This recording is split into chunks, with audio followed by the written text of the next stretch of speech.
Good evening. Welcome to this group discussion on gastrectomies. As usual, I have restricted myself to the actual process of gastrectomies. Okay, I'm not getting into the details of indications, and it's a very vast subject actually. Details of for indications. I will be touching on it, but not the details.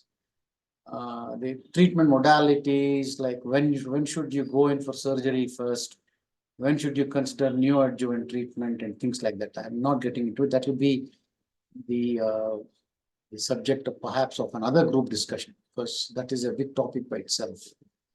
All right, so I hope all of you have done some basic reading on gastrectomies.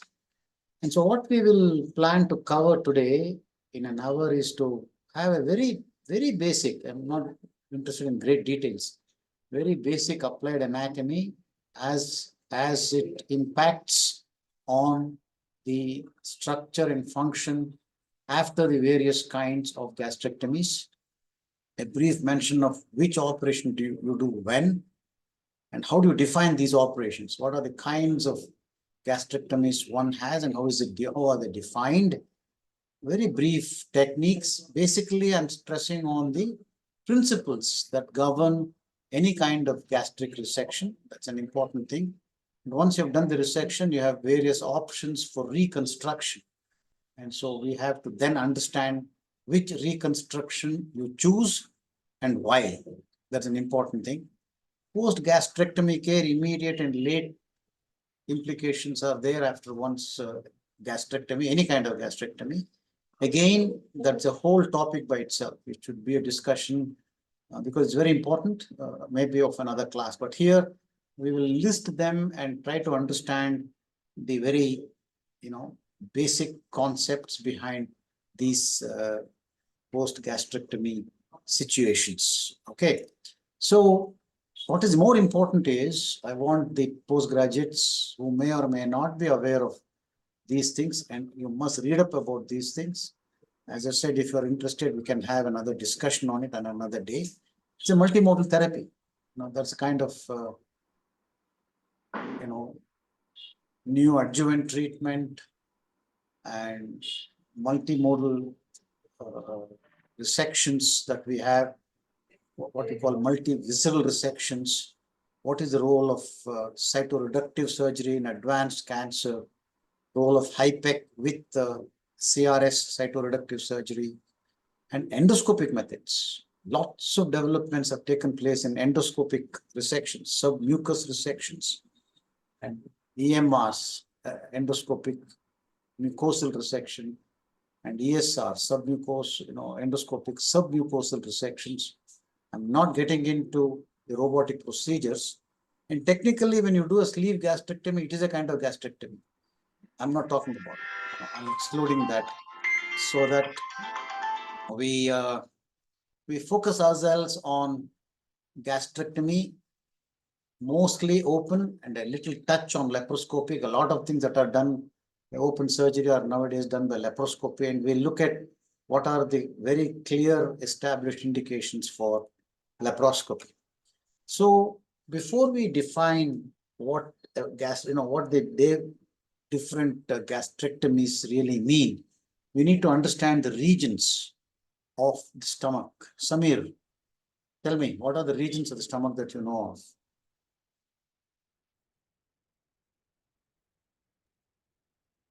The Are you there?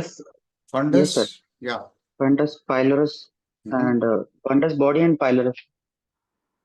Okay. The greater Anything else? curvature, Greater curvature? lesser curvature. Yes. And the antrum. Yes. Okay. So where are the boundaries? Are they sacrosanct or are they just approximate? Go on, say something. We cannot have silences. Yeah. Okay, they're generally well defined, even though it's not a watertight kind of definition. These two lines, show that. So what is the fundus? Can you describe what that horizontal line shows?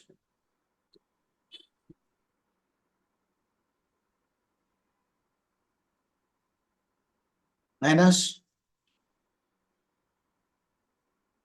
So it can be like you can say that it is just below the G junction, the dome shape region, which is just lateral to the cardia of the Yeah. uh, It is a horizontal line drawn, of course, in the erect posture from the cardia to the greater curvature, and whatever is superior to it is the fundus, and whatever is inferior to it is the body. Similarly, what does that other line show? so that is like the external end from where the pylorus is starting, like extending from Sorry, say that again. sir, from where the pyloric and antral portion will start, sir. Like Where does that line start? What is the so where from does the it incisor to the incisura? It starts on the lesser curve at the incisura angularis, and a perpendicular is drawn from that point to the greater curvature. Okay, and so whatever is distal to it is the antrum, and whatever is proximal to it is the body. Okay, this is a basic concept, and so what you do during resections, you must have this in mind. All right, and the ligaments are actually peritoneal folds, and these are, why do you think we need to know about ligaments as surgeons? Ainas, again. so because during the like these will form the plane sections of like Yeah, they guide us to there's not a guidance. These are the structures, peritoneal folds, with their contents holding the stomach down. And so if you're taking out any part of that stomach, you have to release these things. Otherwise, you can't take out the stomach.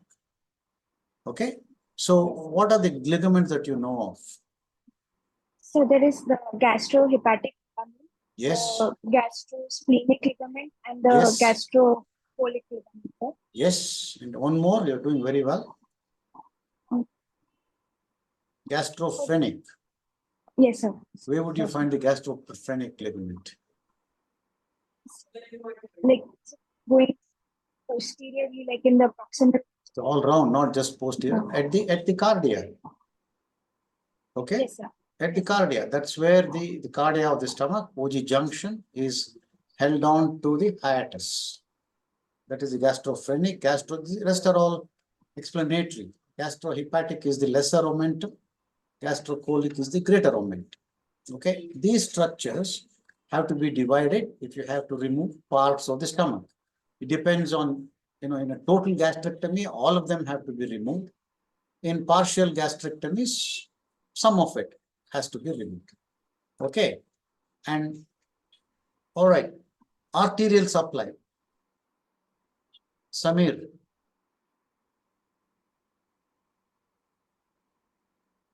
Yes, sir.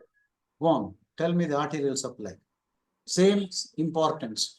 You have to know what arteries to divide and ligate before you take out the stomach. Yeah. Sir, stomach will have from the both lesser and greater curvatures, the arterial supply. Sir, on the lesser curvature, the left gastric artery is the Okay. branch of the celiac axis. Yes. And the left gastric artery will then go towards the and then there will be gastroduodenal artery, sir, which will be the branch of hepatic artery proper. Now, where does that come? Sir, in the first part of duodenum. All right, near the pylorus. Okay. And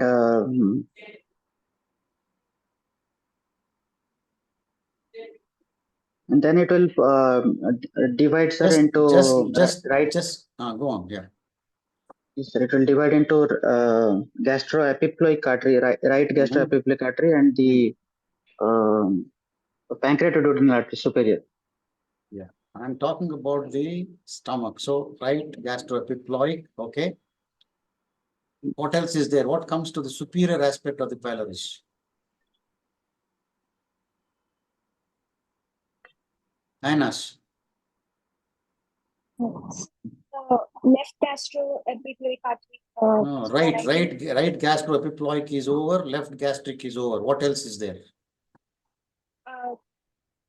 So this right gastric artery is there. Yeah, a branch of, So that is the branch of the proper hepatic artery, like the okay, continuation of hepatic artery. proper Okay, hepatic artery. that's all. Yeah. Yes, sir. Then left Uh, gastroepiploic artery.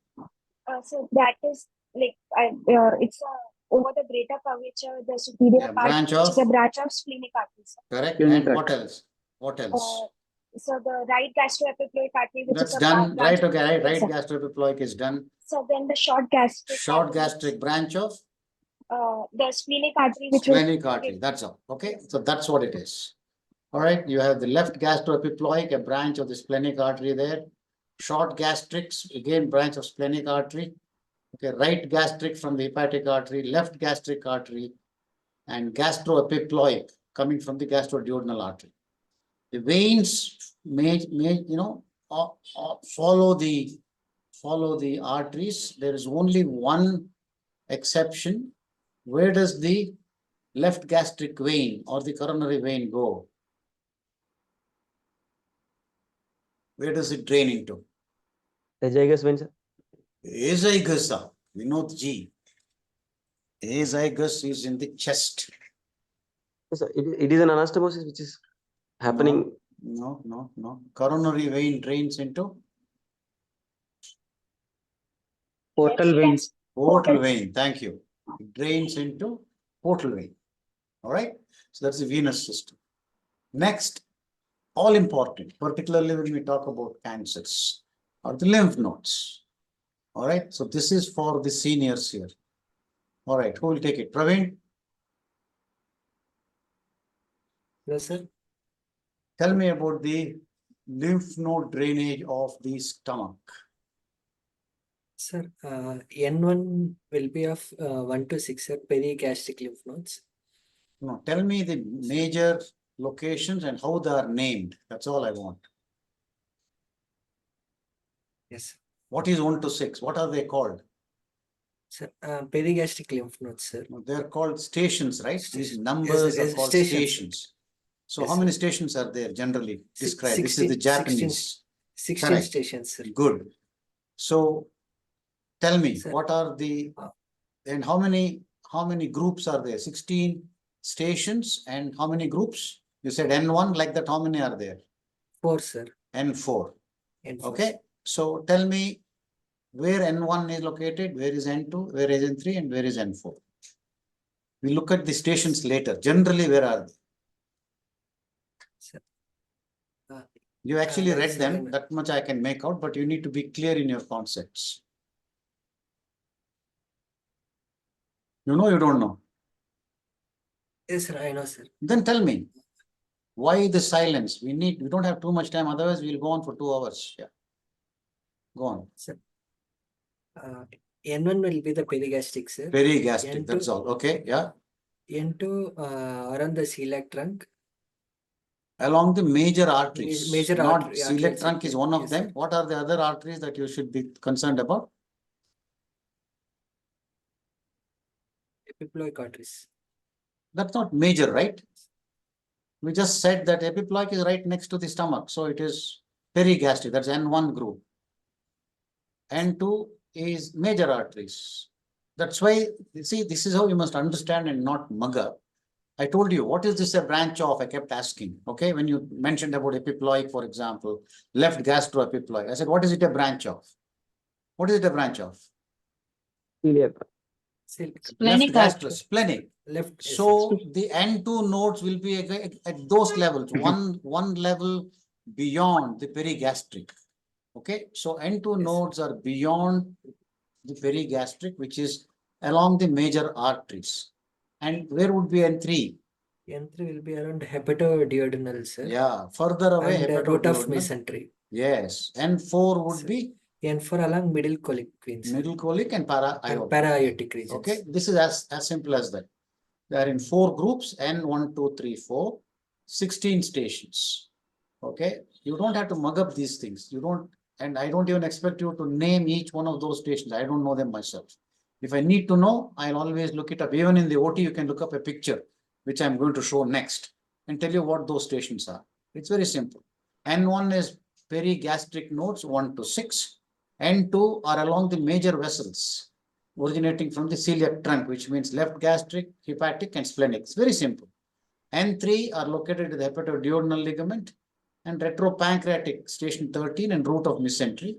N4 is further away, middle colic vein and the para-aortic region.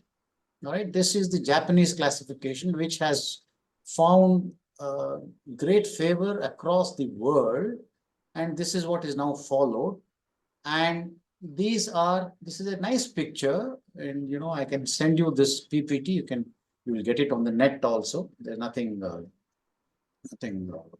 great about this, but you can see that the numbers look very haphazard.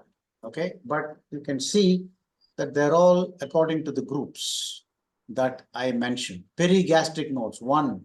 Are you able to see my pointer? Yes, Are sir. you're Yes, able to sir. see my Yes, sir. pointer? Yeah, okay. Yes. So it's like that, 1, 2, 3, 4, like that. 1 to 6 is N1. Okay, 7 to 11 is N2. And you can see where these are. I don't expect you to remember this. I'll always look at this picture if I need to know. Only thing you need to know is this 111. Okay, Nikita, can you explain the importance of that 111 group?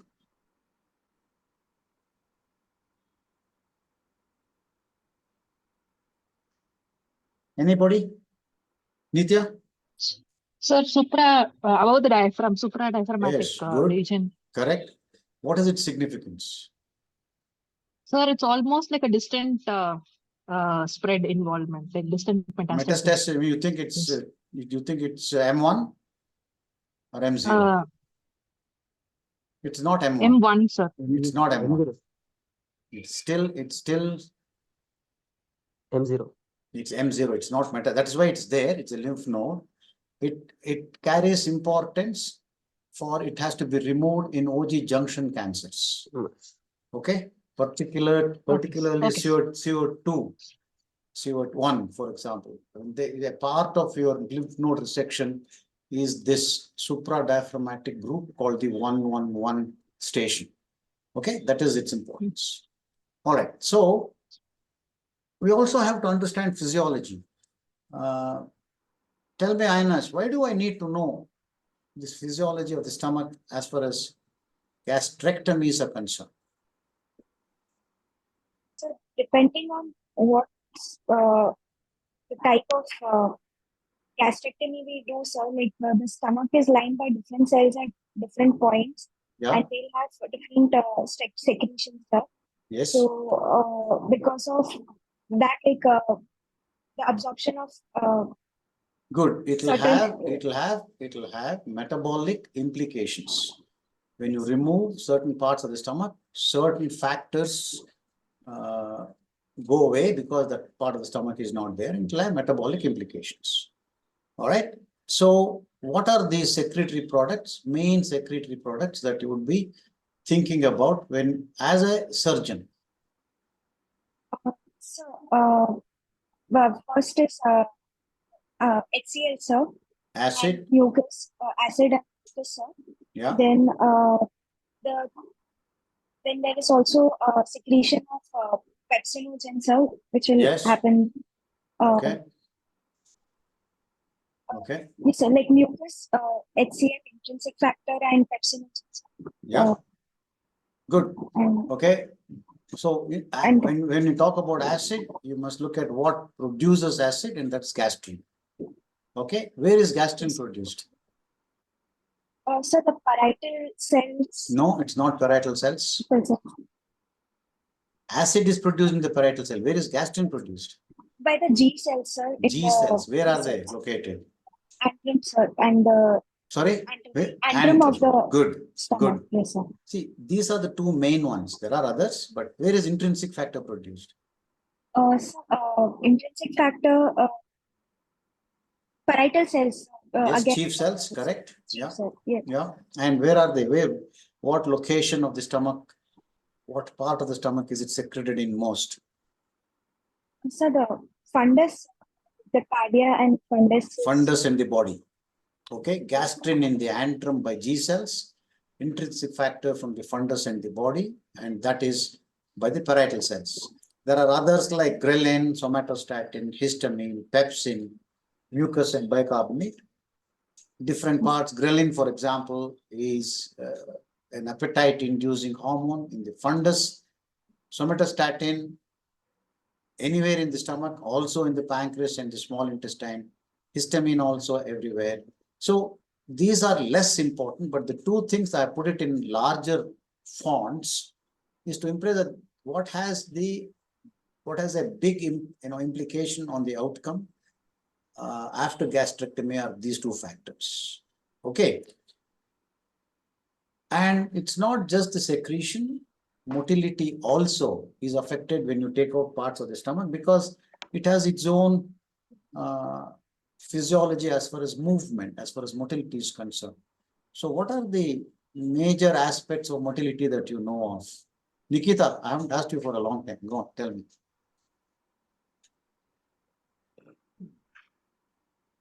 Are you there? I don't know if she's there. She's traveling, so I don't think She's- so. She has she's network. not. She had messaged, sir. Yeah. Okay, all right. Okay, Praveen. Yes, sir. At cardiac level, it helps in prevention of reflux, sir. Okay. And I'm looking sir, at the motility of the stomach, there is a pacemaker, there is a concept of other things as as an organ of capacity to hold food. So it has its movements, which are important.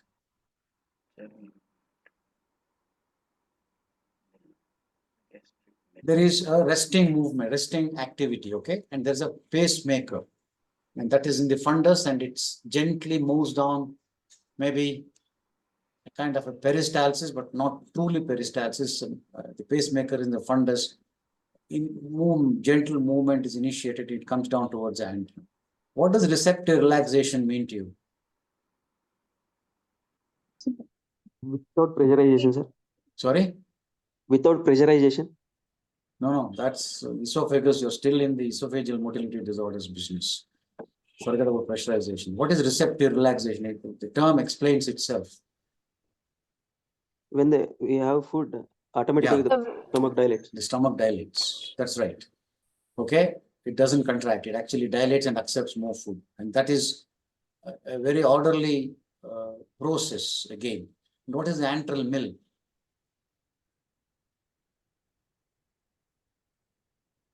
It's mixing, sir. Yes. Where does it mix? How does it mix? Okay. There is a contraction after relaxation, receptive relaxation. Soon afterward, the pylorus remains closed, but the antral area contracts.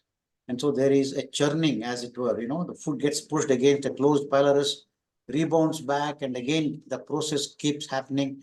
It's called an antral mill. So there's a lot of churning. And after some time, the pylorus relaxes, and this slurry, this churned up food, gets into the duodenum. Okay. These are actively important. And as I said, this is not just theory. If you take away the antrum, that function is gone. So it has a consequence. If you take away a good part of the body, then also there is no problem. There is no churning or mixing of the food. And the food gets dumped into the bowel. And so there is a consequence. So these are important things. Capacity is not actually motility, but I put it there because it reduces the capacity. Early satiety.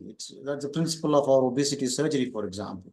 So when the capacity is reduced, stomach is full, and that has nutritional implications. So you must understand that these are the anatomical and physiological properties that I think this is a very, very fundamental issue. I'm not gone into great detail, not required also. I think as surgeons, we must understand this much to know that all these have consequences when you do a gastrectomy. Okay, so the topic is gastrectomy, even though a lot of what we do concerns cancer, and that is what is important, particularly all the concepts about lymph nodes are applicable only to cancer, but you do gastrectomy for benign conditions also. So, Vinod, tell me some indications for benign disease indications for gastrectomy for benign disease. Ulcer, sir. Okay, what else, sir? In type 2 and type 3 distal gastrectomies will be done. Type 2 What ulcer. ulcer? What is type 2 ulcer? Antral ulcers in the antrum. Okay. Do you do gastrectomy for duodenal ulcer? No, sir. No? Please look up the books again. Sir, if it is Okay. type only in type 2, which is also associated with the gastric ulcers, then they will do gastrectomy. So the gastrectomy can be done for duodenal ulcers. Yes, right? sir. So your answer that it is not done for duodenal ulcer is incorrect. Okay. Okay. Not commonly done nowadays after PPI, but before the days of PPI, antrectomy was the most effective Yes. operation historically, most effective operation for duodenal ulcer. Okay, that had the least recurrence rate, but it had other problems, and so it was not very popular. That's why vagotomy and gastrojejunostomy was done, because its morbidity was lower. But if you looked at historically, the most effective operation for a duodenal ulcer, it was antrectomy. Yes. Okay, it took away all the gastrin, took away all the acid, and so it was very useful. Okay, so acid peptic disease, it includes all kinds of peptic ulcers, duodenal and gastric. Yes, that's one indication. Next. And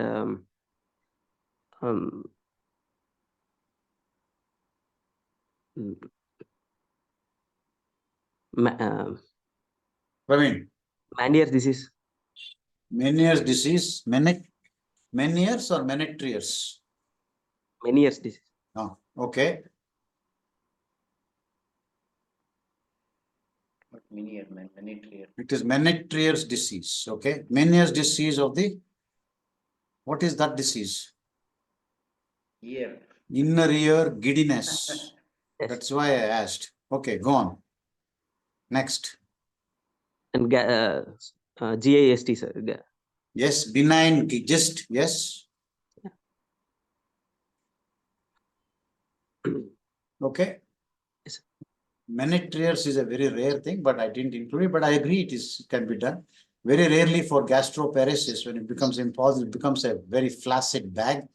Volvulus can give you necrosis, and so you might have to resect it. Benign gist, benign polyps. Okay. And for cancer, what are the indications? Malignant disease. Quickly. When it is reaching muscularis propria. Otherwise, you don't do it, is it? Generally, sir, mucosal resections we can be done. Mucosal resections can be done. What kind of a cancer is that? Early breast cancers. Early Sorry, breast. early gastric cancer. Gastric cancer. Okay. What other cancers are there in the stomach? I knew you would be focused on adenocarcinoma. What else can be there in the stomach? That is my question. That's the crux of my question. As a postgraduate, you must be thinking about that also. Lymphomas. Lymphoma. Would you operate on a lymphoma, Nitya? No, sir. No, sir. No, sir. When would you operate on a lymphoma, if at all? If it is spreading When bilaterally to the lymph nodes on either side of. No. Nitya, If go it's on. complicated, causing bleeding, sir. Even then, sometimes chemo works, but perforation. Okay. Why do you not talk about sarcoma? You can get sarcoma in the stomach. Rarely lymphoma for Yes. complications. Intractable bleeding, as you said. More commonly, perforation. When you give this effective chemotherapy to a stomach laden with lymphoma, the lymphoma dissolves. When it dissolves, the stomach wall also dissolves, as it were. Okay, so you can end up with a perforation. So that's when you need to do a resection. Otherwise, of course,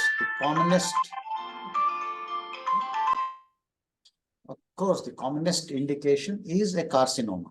Okay, but also remember there can be a sarcoma and rarely a lymphoma. Okay, so far, anything to add, Niranjan?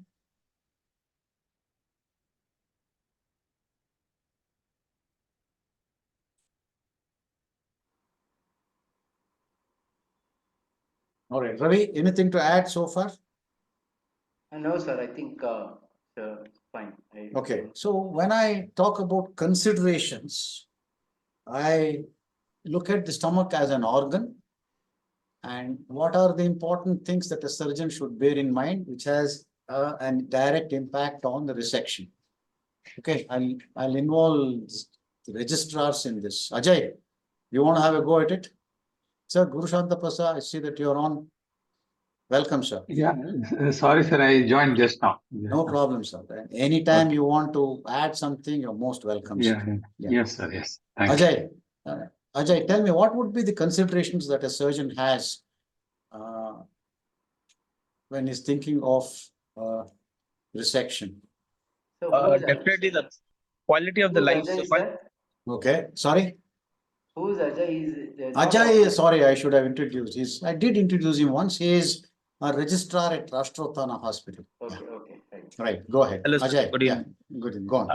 So definitely we should consider the quality of the life post surgery of the patient. Yeah, that is afterwards, Ajay. I'm talking about the technical considerations. We're talking about gastrectomies, okay? So I'm thinking of the stomach. What are the things that we should think of when we are? I know it's probably a vague question, but let me give you a hint. Start off by saying, what is the vascularity? How does that impact your surgery? And similar things like that.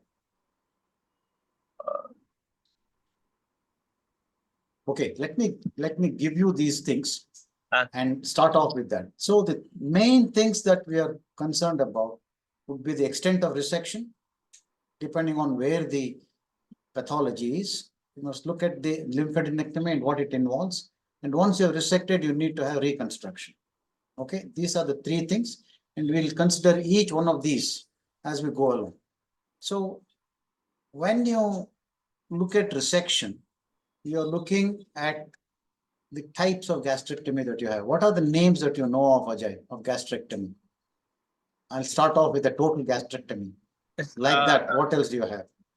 Sir, total gastrectomy, subtotal gastrectomy, Yeah, then Pilroth 1, 2. they're all reconstructions. That's why I gave you the considerations. Okay. Just the resection, tell me. Total gastrectomy and subtotal gastrectomy, sir. Only two. I mean proximal proximal gastrectomy. Okay, what else? Very rare. When there is proximal, there must be something else, no? Distal. Distal gastrectomy. Is there anything else? Nothing. That's it, sir. That's it. You won't add anything, Nitya, to that?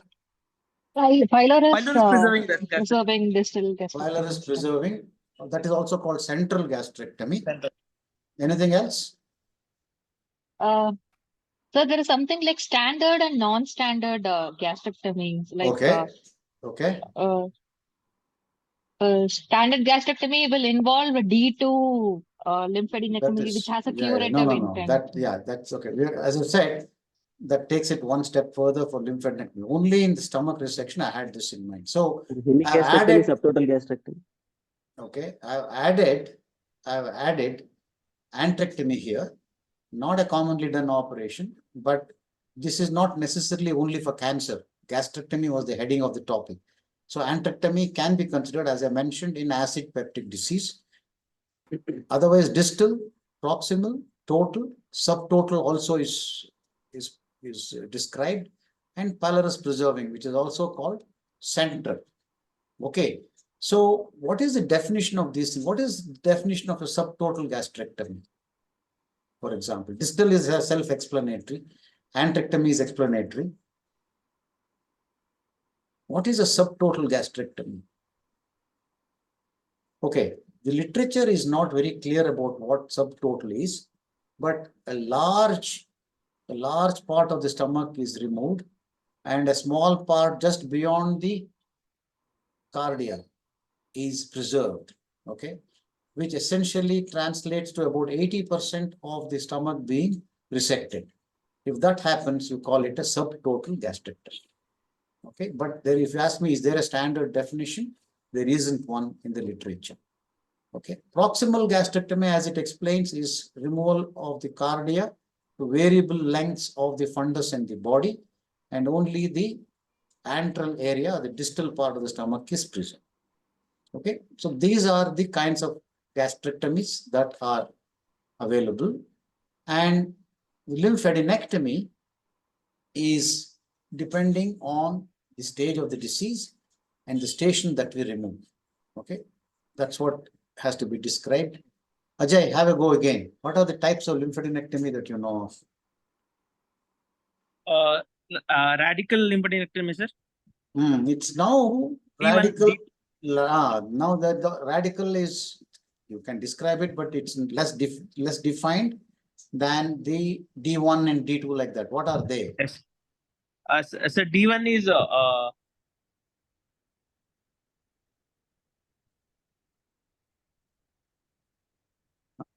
Sanya?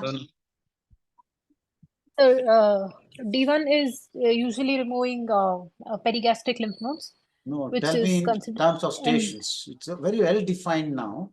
See, perigastric, you're right, but though they are less defined, but with the Japanese classification, they're very, very precise about what you have to remove in these things. That's why we talked about four Yes, groups sir. and Yes. 16 stations. So you have Yes, to sir. tell me which one involves what. There must be clarity in that. That's why. Yeah. If you don't According to know, the yeah, go on. is- D1 is usually involving removal of N1 lymph nodes, sir. Okay. D2 involves removal of N2. Yeah. What is And N2? You have to uh, describe it like the yes, sir. stations, right? Yes, Yeah. sir. So That's D1 a is little station 1 confusing. to 6. D2 is D1 plus station 7 to 11. Okay, sir. Okay. D3 is D2 plus stations 12, 13, 13. and 14. D4 is D3 plus stations 15 and 16. Okay. Yes, sir. Yeah. And there are, so I won't confuse you, and as postgraduates, you need not know. And I also have to look it up if I have to from time to time. There is what's called a D2 plus, and there are little variations in which ones you take out depending on whether you do a distal gastrectomy or a total gastrectomy. But this applies to total gastrectomy. All right. In a distal gastrectomy, D2 need not involve station 8, for example. But that is something that we need not know. Okay. But because when do we do D1 lymphadenectomy? Is that what is the commonest done lymphadenectomy? Okay. Sorry? D2. D2. It is the commonest. D3 and D4 are also very almost experimental, I might say, because the average oncosurgeon also doesn't do these resections.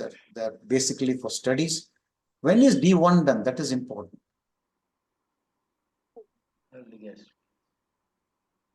Early gastric Yeah, cancers. early gastric cancer. Definitely, it has to be T1 in staging.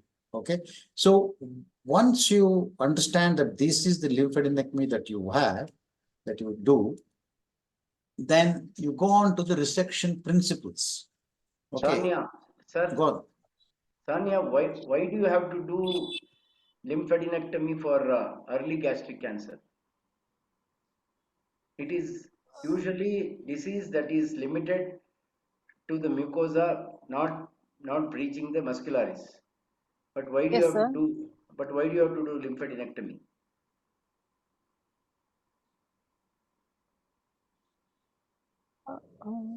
I'm not sure, sir. Why?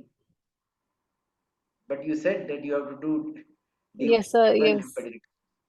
But you should know the principle, right? Submucosal lymphatic, sir. See, the thing is, it depends on whether it is a polypoidal growth or a submucosal, what we call as the sessile tumors. Other thing is, there is between, for example, whether it is well differentiated or poorly differentiated, you have between 6 to 20% of lymph node involvement even in early gastric cancer, and which is why you have to do, for purposes of cure, you have to do a D1 lymphadenectomy. Okay, while we're at it, okay, Sanya, we must Yes, sir. also, you see, it's not just the depth of invasion. Depth of invasion is the most important thing. TNM, depth of invasion is the most important thing. But there are two other factors that have to be factored in your decision about extent of resection as well as lymphadenectomy. One of them is what Ravi mentioned. in fact, he mentioned both, that the degree of differentiation in a poorly differentiated tumor, you have to be more aggressive with your lymphadenectomy. The other one is the Yes, sir. type of the cancer. You have 4 types that are described, Bowman's, okay? What is polypoidal, what is ulcerative, what is infiltrating, and there's a 4th type. So in the infiltrating type, they are likely to have a higher involvement of the lymph nodes. And so you have to do a lymphadenectomy. Okay, that is the principle behind doing a lymphadenectomy, even in a T1 disease. Okay. Okay, sir. Yeah. So So, go on, Sir, Ravi. one more question to Nitya. Sir. How do you decide what investigation will you do to decide the depth of invasion of a gastric tumor, apart from getting histologic proof by endoscopy? We are coming to that, Ravi. Okay, We're right, coming okay. to that. Okay. Okay. So we need to think about resection principles. You see, it's not just the location. Location, of course, is important. Depending on that, you decide whether it is total, proximal, or distal, or whatever. There are also other considerations to decide on the extent of resection. Okay, what are those principles? Ajay, have a go. Sir? Did you get my question? No, sir. Sorry, sir. Okay. What are the principles that you apply before you decide how much of the stomach you take out? The margins of we should give a Correct. clear margin from the What tumor. is the clear margin? That is it. All of this has to be defined. Sir, What is- earlier it was 5 centimeters, sir. Now Okay. it is 2 centimeters, sir. 2 centimeters for all tumors everywhere? No, sir. What are the riders? That's why you have to be clear. Where do you give 5? Where do you give 3? Where can it be less than 3? See, these are all not theoretical questions, Ajay. You are a consultant. You have opened a patient for a gastrectomy, and you have to decide where you have to do where your resection margins have to be. Yes. Yeah, so you must understand that, right? Yes, sir. Yes. Okay. For anything less than T2, you can have a 3 centimeter longitudinal margin. Okay. And it has to be 5 centimeters if it is infiltrating. If the lesion is infiltrating, which you will know by the nature itself. Okay, as I said, a polypoidal mass or an ulcerated mass is not infiltrating. Infiltrating will have puckered, just like a Skirrus reaction, like a fibrotic reaction. That would be an infiltrating lesion, in which case 5 centimeter margin is a must. There must be complete circumferential clearance if you're looking at curative resection or 0 resection. Okay, complete resection. And I say beware of lesser curve involvement. Why is it so? Sanya, can you elaborate on that? Sir, because it is more closer to the major vessels. No.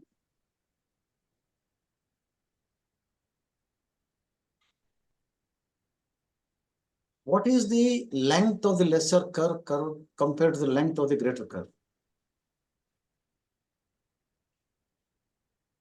Very much smaller, isn't it?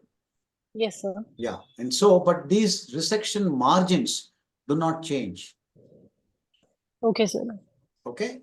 This kind of 3 centimeter, 5 centimeter, you have to give it. Why? Why do you have to give it? What is the principle for giving these margins? There will be a submucosal spread of the tumor beyond the palpable margin. So for you to get Yes. complete clearance, that's why these margins are there. So if you give 5 centimeter margin on a lesser curve on either side of the palpable margin of the tumor, you will have to do a total gastrectomy. There will be nothing else left. Yes, sir. Okay, and that is the reason. So that is when some authorities bring down that clear margin to as little as 1 centimeter for tumors which are well differentiated and not infiltrating. You understand? So you will know that differentiation from your histology. So just to try and see if you can do something less than a total gastrectomy for tumors situated on the lesser curve, That's why lesser curve involvement is an important consideration. Okay, poorly differentiated, I've already mentioned. And as a principle, like everything else in cancer surgery, you have to remove one station beyond the involved node. Okay, how would you know whether some node that you see on the table is involved or not? Nitya. Sir, it'll be a hard inconsistency. Okay. If it is not And hard, can you swear that it is not involved? no, sir. No. So what do you do? Frozen section. Yeah, correct. That is the point. So if you have one perigastric node, say station 4, involved, and you're not sure whether it is involved or not. If it's hard, you know it's involved, and so you have to go for a D2. Okay, D2 gastrectomy, that's for sure. But if you're not sure, get a frozen section. Take that out and get a frozen section, and then you can decide what you have to do. And it is now generally accepted that after you do a D2 gastrectomy, there must be a minimum of 15 node harvest. Okay, for you to make a reasonable assessment of the degree of involvement and the stage of the disease.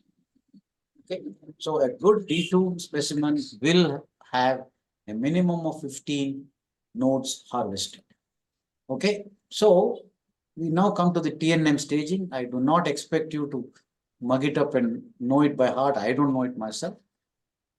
But tell me, Praveen, what are the principles for the T and the N that is done? Before you go there, Gurshantappa sir, your hand is raised. Please come inside. For that stagings are different groups which you had mentioned. Yeah. Just for the postgraduates to remember, because they cannot by heart all 17 groups. Correct. So just to remember, because the earlier classification was different for the lymph nodes. Right. Earlier, we used to label them as perigastric nodes, which includes 3 centimeter all around the stomach. Yeah. And beyond 3 centimeters before para-aortic, that was the second group. This is the earlier classification. Right. Third was the para-aortic and paracaval or an intern para-aortocaval groups. This was earlier. Yeah. So how you should remember this is, just remember 1 to 7, 7 to 12, more than 12. So you group them into 3 groups. That is D1, D2, D3. Perigastric is around 3, where there are not many named vessels. It is around 3 centimeter of the stomach. That includes suprapyloric, infrapyloric, nodes around the greater curvature, nodes near the geo-junction, and subpyloric nodes and intrapancreatic nodes. They come under within 3 centimeters. Then the group D2 comes, where there are main vessels which are supplying the stomach from the celiac trunk. You got a left gastric, common hepatic. Then that divides into gastroduodenal and hepatic artery proper. So nodes in these areas and the splenic hilum. So these are the nodes which comes to D2. So these are the main vessels which supply. D3 is para-aortic and parocaval and inter-aortoparocaval. Sir, just correct me if I am wrong. No, that's there is perfect, one sir. more, But sir. this was already Other described than- before you came, sir. Other than 17, there is 100, 101, 102, and 103. There is after 17, there are 3 groups. Yeah. 101, 102, 103. All these nodes are supradiaphragmatic nodes. Correct. We mentioned it. 111 was the main one of the group. Yes, sir. Exactly. Supradiaphragmatic. Yeah. And in a surgical practice, absolutely, we don't have any procedures where you can attend for supradiaphragmatic nodal dissection. Yeah. There is no surgical procedure. So just remember this. And for the type of gastrectomy, sir, what you had asked, also there is one more depending on the percentage of stomach which has been resected out. Yeah. So is it 50%, 80%, or total? So depending on the percentage of stomach removed, you have to. Yeah. Subtotal gastrectomy is labeled as subtotal when the resection amounts to, if you draw a line from a geo-junction towards the lesser curvature to the fundus, straightway to the greater curvature. If you draw a line, so if you are going to remove the distal part of the stomach from that line till the pylorus, that amounts to subtotal gastrectomy, where you will be left with only fundal pouch, wherein you will be having the anastomosis. Correct, sir. Yeah. A few Right. points for the postgraduates. Right, sir. Yeah. Thank you. Thank you. Very good. So TNM, so we mentioned it earlier, so that's not a question. The depth of invasion determines the T stage. What determines the N stage? Regional lymph node involvement, sir. Sorry?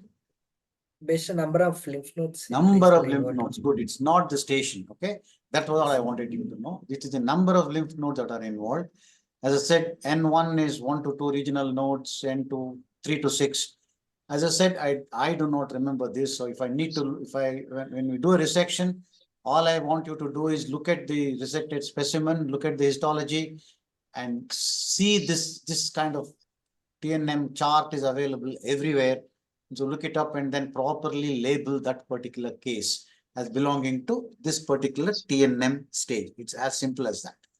Okay, so that is the number of lymph nodes is important. M0 is distant metastasis present or not present. Okay, so everything that is done by open surgery is nowadays done both by laparoscopy and robotic surgery. As I mentioned, I'm not going into robotic disease, but because laparoscopic gastrectomy has become a standard of care in certain situations, I put this up as only one slide.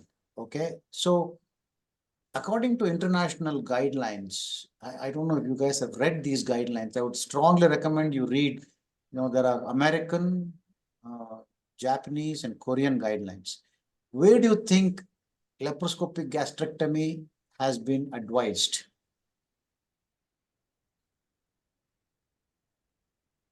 Anybody? Sanya? According to the guidelines. So when I ask you to read up and come, one of the best things you can do is read the guidelines, because I read the guidelines. All right. So early gastric cancer. Sir, at this point, sir, Yeah. just to give a logical thinking for these boys and girls. Yeah. You see, if the postgraduates, if sir is asking about a procedure where there is a minimum invasion is involved and there is a magnification, and we are talking about a malignant disease. So should it be where everything is obvious on imaging and you want to do this procedure, or nothing is obvious on imaging and you want to do this procedure? So what should be, which one you should select as a logical thinking? Very true. Very true. Okay. So in early gastric cancer, where you need a lymphadenectomy, and locally advanced distal cancer, because somehow the distal gastrectomy with D2 has become very popular by laparoscopic methods. I have not done one myself. I still do open surgery, but this is another, this in the international recommendations. These are the two situations where you can consider laparoscopic surgery. All other things, whatever has been described, proximal gastrectomy, total gastrectomy, everything has been done laparoscopically, but that's not the standard of care. Okay, and this is all I'm going to say about laparoscopic surgery. Rest of it is all, most of the time, applicable to open surgery. Okay, so we come to, as I said, because it's more about gastrectomy and not, the staging of the disease and diagnosis and all that. But for a major procedure like a gastrectomy, as a postgraduate, you must know what are the kinds of basic workup that's required. Okay, can we, Praveen, you want to have a go at it? Baseline investigation, sir. Yeah, go on. Complete blood picture. Okay. And creatinine electrolytes, kidney function test, and LFT to check for albumin level to assess the patient nutrition status. Right. And ECG, X-ray for surgery. Okay. And you can add echocardiogram if it's an elderly yes, person. Okay.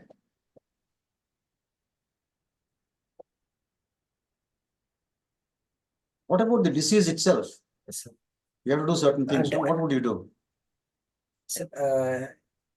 And for the staging of the disease, Yeah.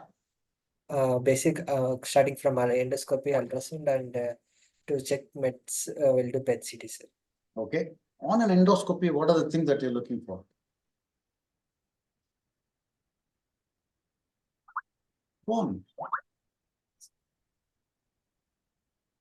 tumor invasion. Invasion you see on endoscopy? Ultra. Tumor location, Location. size, and its macroscopic appearance. We just Extension. mentioned about the different types, no? Ulcerative, polypoidal, infiltrative, all that you can appreciate on endoscopy. Okay, location, Yes. where is it in terms of anatomical location? What is its size? And what does endosono tell you? That was a question that Ravi Shankar asked earlier. Depth of invasion. Depth of invasion. Okay, so that is the Yes. role of endoscopy. And Sir, one more, please. they have to mention in the exam, is the whole lesser curvature involved? Is a geojunction is free or not? Yeah. If it is a pure stomach lesion. Yeah. Yeah. Because the tumor at geojunction are the separate entity nowadays, they comes Correct. under junctional tumors. Yeah. So you need to highlight, is geojunction free or not? Definitely. Very Second, as the patient has got a gastric outlet obstruction because of the lesion, are you able to negotiate the duodenum or not? correct. Correct. Yes. Okay. So ultrasound has its value, but nowadays I think CT has taken a more important role, and in that it is a multi-detector CT, which is supposed to be better defined than an average CT. So what are the things that you hope to see in a CT? Praveen, quickly. Sir, adjacent vessel involvement, sir. Vessel involvement, is that the first thing? See, you must Yes, sir. always look at it in a very Extension. systematic manner, no? The tumor itself, Sir, tumor okay, and the extension, lymph node, location. and then the adjacent organ involvement. Yes, sir. But it's a very answer must be in a systematic manner, please. Okay, I always say that. So it again confirms the size, location. Okay, what else does it do? Can it tell you the depth of invasion? Yes, sir. Yes, it does. Yes. It does. Okay. Yes. And then the lymph nodal involvement, if so, what stations are involved? Or adjacent structures involved? Okay. Unlike a pancreatic head cancer, for example, where you have a definition of the involvement of encirclement of the SMA and SMV, that is not an issue in stomach, but adjacent organ involvement is. Is it infiltrating the left lobe of the liver? Is it more commonly, is it infiltrating the pancreas? All right. So those are, and is it infiltrating the colon, transverse colon? These are the things that a CT can tell you. Okay. And depending on that, you plan your treatment. As I said, I'm not going into the role of neoadjuvant on today's discussion. We can do it on another day. We also mentioned PET CT. Is it a must? What do the guidelines say? Okay, it only says consider. PET CT is still not a highly recommended procedure for investigation for CA stomach. All right, if you have advanced disease as detected by MDCT, you may consider a PET CT to look for distant metastasis also. That's what the guidelines say. Okay. Gushantapasa, anything to add? What we expect, like what Bailey writes, the imaging is really important if the imaging indicate at postgraduate level. This I'm Yes, talking yes, about yes. what we expect at postgraduate level. Imaging says that there is an involvement of the pancreas with a primary disease, or if there is a celiac nodal disease, whatever the surgical procedure we do, they are not going to be a definitive procedures. They are going to be a palliative procedures. In fact, Old Bailey writes, these two structures like the pancreas and the celiac nodal disease, it is absolutely not a case for surgical treatment for the postgraduates. Correct, correct. Sir, am I right, sir? Absolutely. Today they Yes. consider neoadjuvant treatment for this. Yes. Okay. Yeah. Yeah. Sir, Okay. one more indication, again a soft indication for PET CT would be if the disease, if the patient has significant comorbidities and you want to consider quite a morbid procedure like gastrectomy, Right. you you probably get a PET CT to ensure that there is no distal metastasis before you consider that. Okay, that can be done. Okay, so we talk about staging laparoscopy for occult mets. Nitya, what do we mean by that?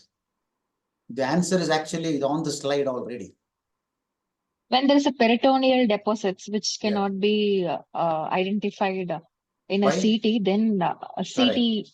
Correct. CT does not pick up peritoneal mets. Is there anything else that also add to the peritoneal mets that can be done by laparoscopy?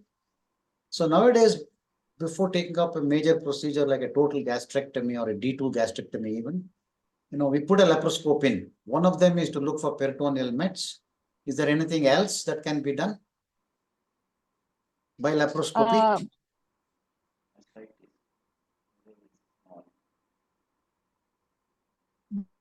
If you find, no, not the biopsy, if you peritoneal find deposits. small peritoneal deposits are always there. You can see it like this as you see on the picture. But if you have a small amount of free fluid, okay, which you appreciate when you put a laparoscope in, you can aspirate it and get it stained then and there if you have a pathologist in the hospital. Most units, most centers will have it. Sagar definitely has it. So you can send it to them and ask them to spin it and stain it and tell you 15-20 minutes, they'll tell you whether there are any malignant cells or not. If there are malignant cells, it means there is a metastatic disease. Okay, so whatever you do would then be palliative. So that is the. Go on, sir. Sir? Really, sir. Yeah, after putting a scope, you said peritoneal deposits. Where is that you will look after putting a scope for these deposits which have not been demonstrated on imaging? Where is that you will look for? Sir, on the roof of the abdominal wall, basically on the anterior Diaphragmatic abdomen. surface. Diaphragmatic, not anterior abdominal wall. So basically you should look for diaphragmatic surface of the peritoneum and surface of the liver and a pelvic side. I don't know what is the reason, but usually these are the areas where imaging will miss if there are peritoneal deposits, which are invariably less than 5 millimeters in size. Yes, sir. Okay. Niranjan, you want to add anything? Nothing, sir. I agree with whatever the comments are. All right. Ravi, anything else to add? No, sir. I think, to look for, serosal deposits on small bowel, and as Guru Shantappa said, liver, because even liver metastasis less than 0.5 millimeters will not be 0.5 centimeters. Yeah. 0.5 centimeters. Sorry. Yeah. Picked up on the CT. Correct. So we repeat what we had said earlier. I'm just showing you some graphics of it. Okay. This is a proximal gastrectomy, distal, beyond this, subtotal, total.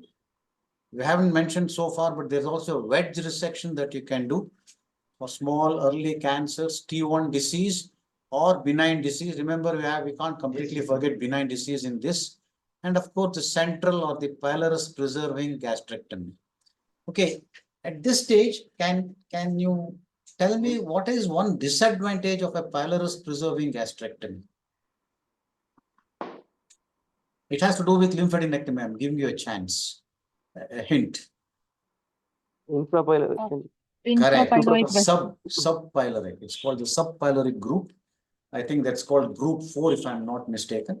So that is the kind of lymph nodes which you cannot resect because you have to keep the vessels intact there if you're preserving the pylorus, and that's what you miss.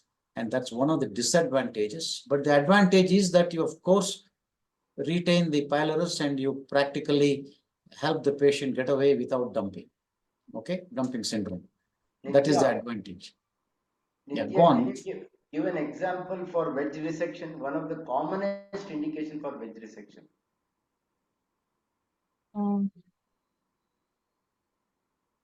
Polyps, gastric. What? Gastric polyps, but more than that, what is the condition which we usually use a wedge resection for? Anybody else? Gastric ulcer Just a type small, 1. just. Gastric ulcer type 1. To add to this, to add I to think this Sania question, answered. Sania answered, I Just think. smaller, just small size, just. Not small, any size GIST, usually you do a wedge resection unless it is so huge that you will have to do one of the described procedures. Gastrectomies. Yes. Usually it will be a wedge resection for GIST tumors. Yeah. Guru Shantapasa, you're saying something. No, I wanted to give a clue to them. Just let us know one benign condition and one locally One malignant. malignant tumor or a locally Yeah. advancing tumor. I wanted to give the clue, two Yeah. conditions All for right. wedge resection. Okay. Okay. All right. Okay, now we come to the technical issues. I will put it up so that things, I'm already 6 minutes beyond 10, you know, I think we have a lot to say. Can we do it some other time or you want to continue? Guys, you have to answer me. So we'll have another class, sir. I Yeah, think they will have a lot because- of doubts to discuss it. Yeah. Okay, I think it's a good idea.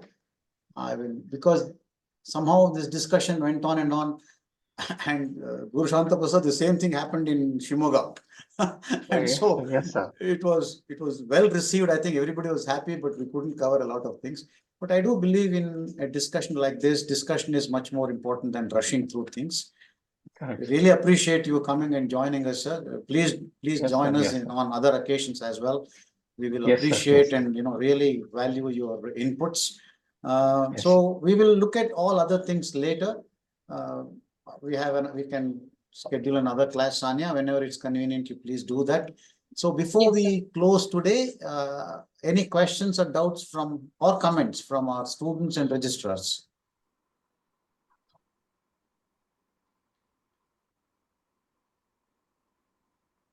Okay, no questions.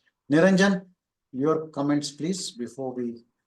But it was quite comprehensive, and I think you covered almost everything regarding gastrectomies. Okay, Ravi. I think the most important thing is the anatomy and the physiology, the implications of the gastric resections on the anatomy and the physiology. I think that relation, I think usually not many people talk about. I think that was, I think, the highlight of the class. Guru Shanta Prasad, your comments. Definitely, yes. Theoretically, what all sir has discussed, it has got a lot of value. But for the postgraduates, what I insist, because all of you are in a bigger city and in a corporate setup, and CA stomach has become a very common disease nowadays because of our own food habits. So what I insist, when you have a case in the ward, just like that, don't be carried away with the imaging and just discussing CT, PET CT, and knowing the procedures. Please examine the patient. You will have a lot of findings. How to suspect clinically CA stomach? What is the difference between a VGP? Can it be there in a malignant disease? What is the difference if it is there between a benign disease and a malignant disease? Is the stomach pyloric mass are palpable? How to differentiate it from the hepatic flexure growth? How do you say it is a pancreatic or a pyloric mass clinically? How to differentiate between those two masses? How to explain jaundice in CA stomach? How do these CA stomach patients die if there is a mortality without doing the surgery? So these clinical aspects probably, I think when you get a case, please put your efforts to have a clinical discussion. Clinical background theoretical knowledge, definitely you will be answering. What are the types of gastrectomies? What is the reconstruction? What is the TNM? What are the stations? Definitely, because you will be reading from the books. But if you have a case, like examining, sir, I have seen they have failed to examine a supraclavicular lymph node in a CA stomach. They will not pick up. So if there is a supraclavicular node in a given CA stomach, whatever the investigation you do, probably I will not submit the patient for any investigation if FNAC comes positive. I'll just advise him what is minimum possible for that particular patient, even if he's capable of spending money. Then is it necessary to examine the axillary node in a CA stomach? In CA stomach, if it is there, what is that called? How that node is involved? How the lymphatic spread to the left axillary node? So these clinical aspects probably you should be putting when you have a case and routinely examine the case. If I ask you one question in a general physical examination, other than the vitals, what is that most important clinical finding which will help us to decide the prognosis of surgery for CA stomach? You people don't mention pedal edema, simple pedal edema. Malnutrition, where albumin is less, don't touch them immediately for surgery because duodenal blowout is going to happen. So like that, it comes only when you examine the case. So I insist you should have a clinical knowledge also along with this background. Sir, it was a nice discussion, nice Very true, presentation. very true, yeah. You looking at your slides, I feel we are very much lacking behind in Oh, preparing. not at all, not at all, not at all. Okay, thank you, thank you very much, sir. Appreciate those remarks. I completely second sir's contention that clinical examination and and a detailed history and examination is a very important part. Thank you very much for the participation. Thank you, sir. Sanya, you schedule another class and we'll discuss the other things that are in. Okay, Yes, thank yes. you and good night. Good night, sir. Good night.